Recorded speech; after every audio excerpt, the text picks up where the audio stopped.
दोस्तों, हाथ जोड़ के आपसे रिक्वेस्ट है और विनती है। मैं आपसे आर्थिक तौर पर एक भी पैसे नहीं मांगूंगा, लेकिन मैं आपसे विनती करता हूं, जितने जिंदा बहुजन समाज के लोग हैं, जितने सोशल एक्टिविस्ट लोग हैं, मैं उनसे रिक्वेस्ट करूंगा कि आप अपनी आवाज़ को बुलंद करें।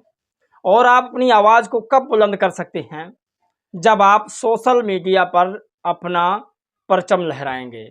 आज का दौर है दोस्तों, मैं सभी जाति धर्म के लोगों को देख रहा हूं कि वो सोशल मीडिया पर इतना एक्टिव हैं कि उनकी तुरंत सुनवाई हो जाती है। तो मेरी आपसे रिक्वेस्ट है कि आप लोग सोशल मीडिया पर आइए और अपनी बातें जन जन तक पहुंचाइए। आपके साथ कोई अत्याचार कर रहा है, उसे आप सोशल मीडिया पर डालकर उसे उजागर कीजिए। दोस्तों, अकेले कोई कुछ नहीं कर सकता है। और आप जब सोशल मीडिया पर कोई चीज़ पोस्ट करेंगे तो उससे आपको पैसा भी मिलेगा, उससे आपकी अर्निंग भी बढ़ेगी।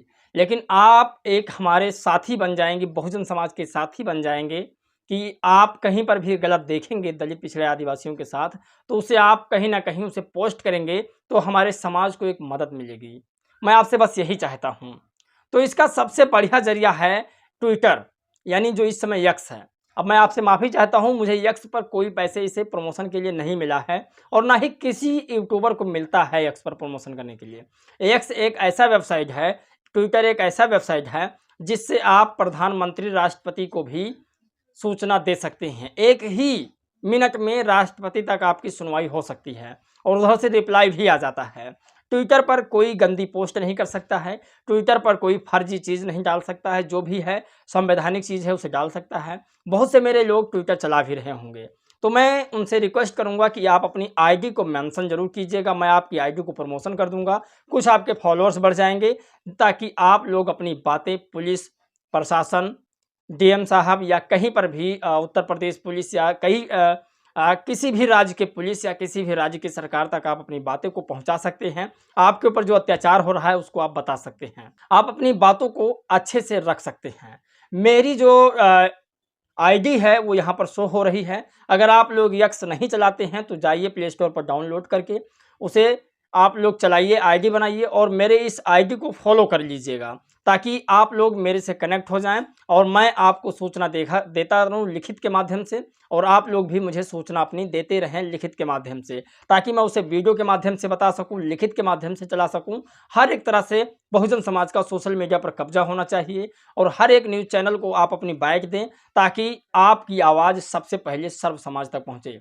मेरे दलित समाज के साथ, मेरे बहुजन समाज के साथ कहीं पर भी अत्याचार हो तो उसे आप लोग ज़रूर आगे बढ़ाने की कोशिश करें। चलिए आज की वीडियो हम शुरू करते हैं और आज की जो सबसे बड़ी खबर है उस पर बातचीत करते हैं। नमस्कार दोस्तों, मैं हूं पराग और आप देख रहे हैं देसी पीएसपी ब्लॉग। आज की जो खबर है दोस्तों वो बहुत ही गंभीर मुद्दा है। साथियों, गंभीर मुद्दा इसलिए है कि जैसे ही लोकसभा चुनाव समाप्त होता है उसके बाद संसद भवन में शपथ ग्रहण का समय आ जाता है। संसद भवन में सत्ता पक्ष और विपक्ष दोनों शपथ ग्रहण कर रहे थे। कोई जय भीम बोल रहा था, कोई जय श्री राम बोल रहा था। इतने में बैरिस्टर असादुद्दीन ओवैसी साहब जय भीम बोले, जय मीम बोले, उसके बाद जय फिलिस्तीन बोले। उस पर विवाद खड़ा हो गया। तो आपको बता दें, एक बहुत बड़े वकील हैं हरिशंकर जैन ने हैदराबाद के लोकसभा सांसद असादुद्दीन ओवैसी पर राष्ट्रपति को एक पत्र लिख दिया है कि इन्होंने फिलिस्तीन क्यों बोला था। और पूरी कहानी क्या है आपको मैं बताता हूँ।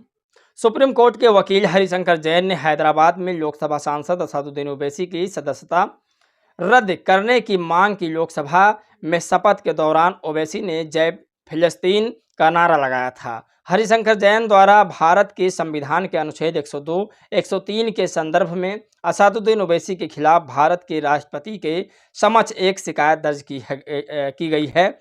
जय हिंदू राष्ट्र पर बोलने वाले पर भी कार्रवाई हो, ऐसा गौरवपाल जी का कहना है। तो जिन्होंने जय हिंदू राष्ट्र बोला था उस पर भी कार्रवाई हो, जिन्होंने जय फिलिस्तीन बोला था उस पर भी कार्रवाई हो, क्योंकि भारतीय संविधान बाबा साहब डॉक्टर भीमराव अंबेडकर ने बनाया है और उस संविधान की अगर आप जय नहीं बोल सकते तो आपको हिंदू राष्ट्र फिलिस्तीन बोलने का कोई मतलब नहीं है। इस पर आप लोग अपनी राय जरूर दीजिएगा। अगली खबर की ओर बढ़ते हैं, जो बड़ी खबर है दोस्तों। बड़ी खबर ये है कि आज जो लोकतंत्र को बचा रहे हैं, चाहे फिर वो राहुल गांधी जी हों, फिर अखिलेश यादव जी हों, मैं आपको राहुल गांधी के थोड़ा पूर्वजों की बात बताता हूँ। इसे लिखने वाले हैं इमरान शकील जी। इन्होंने लिखा कि आपातकाल के दौरान नसबंदी कार्यक्रम और शहरी नवीनीकरण सबसे भयावह दमन थे। युवा से लेकर बुजुर्गों तक की जबरन नसबंदी कराई गई थी और नवीनीकरण के नाम पर लोगों के घर उजाड़े गए थे। आज किस मुंह से कांग्रेस लोकतंत्र और संविधान की बात करती है? लोकतंत्र का ये काला अध्याय कभी न भूलने वाला है।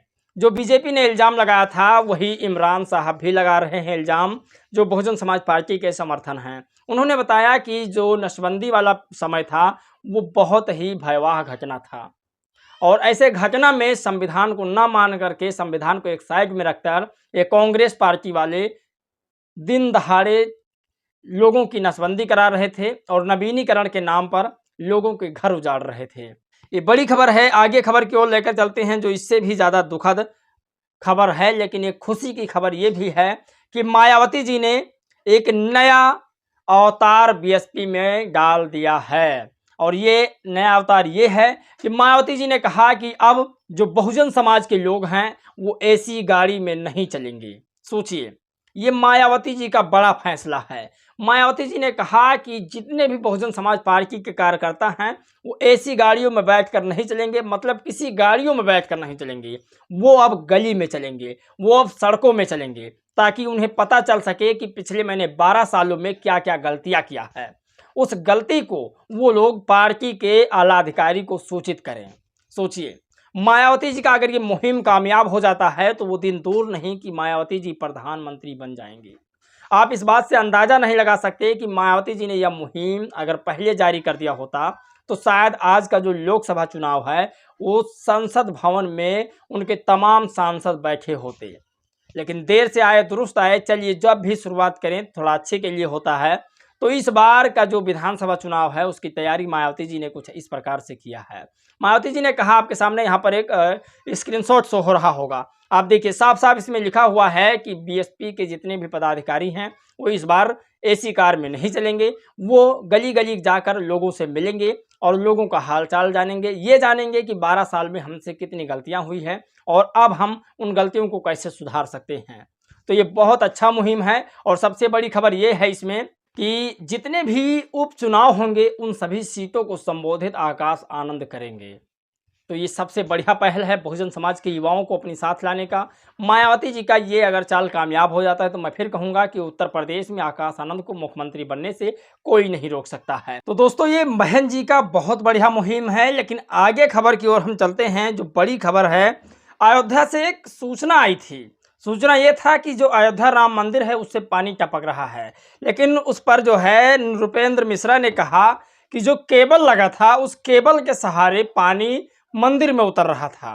तो ये सबसे और दुखद बात मुझे लग रही है, क्योंकि राम मंदिर के जो केबल्स लाइन हैं, जो तार वाले, उससे अगर पानी नीचे उतर रहा है तो इससे जो राम भक्त वहाँ पर जाएंगे, जो सभी समाज के लोग जाएंगे, उससे उनके जान के ऊपर खतरा बन सकती है। तो मैं कहूँगा ऐसे मामलों को निष्पक्षता से देखकर उसका जो है काम सही से किया जाए। खैर, आगे खबर की ओर चलते हैं। बाबा साहेब डॉक्टर भीमराव अंबेडकर की प्रतिमा को हटाने को लेकर के चंद्रशेखर रावण का बड़ा बयान आया है। चंद्रशेखर आजाद ने कहा कि संविधान निर्माता परम पूज्य बाबा साहेब डॉक्टर भीमराव अंबेडकर की प्रतिमा संसद भवन से हटाने से आहत हूं। मैं महामहिम राष्ट्रपति महोदय और माननीय लोकसभा अध्यक्ष जी से प्रतिमा को पुनः अपने स्थान पर लगाने की मांग करता हूं। बाबा साहेब अमर रहें।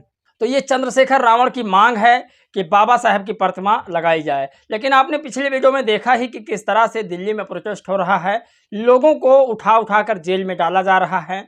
और जितने भी बाबा साहेब के नाम पर चुनाव जीते थे लोग, वो चुपचाप हाथ पर हाथ धरे बैठे हैं, घर में दूध मलाई खा रहे होंगे, क्योंकि उन्हें अब तो खुशी है कि उस अंबेडकर की वजह से दलित समाज भी मेरे साथ आ रहा है, दलित समाज भी चुनाव लड़ रहा है, पिछड़ा समाज भी मुझसे जो है बराबरी कर रहा है मुझसे।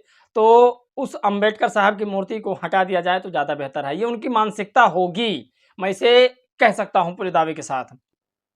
तो ये बड़ी खबर है।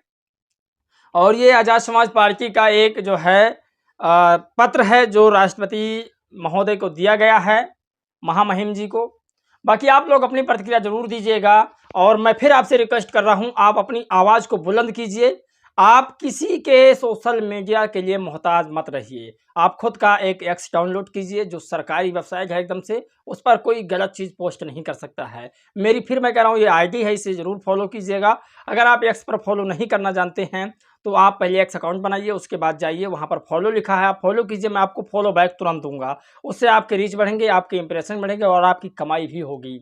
और मैं बहुजन समाज को चाहता हूँ मेरा हर एक बहुजन समाज का व्यक्ति पैसे कमाए और वो गरीबी की राह अब छोड़कर अमीरी के रास्ते में चले।